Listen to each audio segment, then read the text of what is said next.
And you're asking what's an example of a core question for the 1984? Yep. Okay. So good question. An example of that would be something, I mean, if write this down if you like, I would say, because that's a human experiences essay, I would say I like to focus on form, because form's relevant. And this is an important thing, right? Always think about the form of the text. So in your case, it's a prose fiction novel, it's dystopian, it's satirical.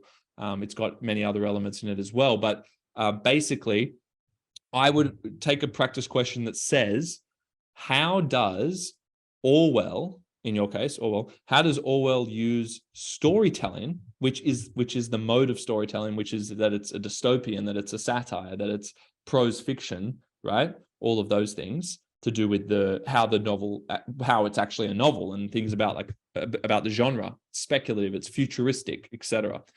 So how does Orwell use storytelling? Because that's a rubric term that I think is, even if the question you end up getting doesn't have storytelling, it's still good to have talked about that. Okay, and that's why I said my advice before to Ken would kind of differ module to module, but storytelling, or you can word it as this: you can say, how has Orwell's use of form? Let's just go with a more generic one. How has Orwell's use of form shaped your understanding of the human experience?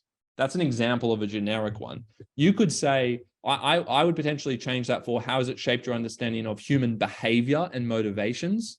That's going to get you a little bit more familiar with adapting to specific terms, because behavior and motivations is in the rubric as well, right? But human experience is the most broad term. That's the name of the whole module. So why don't we start with, how has Orwell's use of form or storytelling, use either of those ones, shaped your understanding of human behavior and motivations?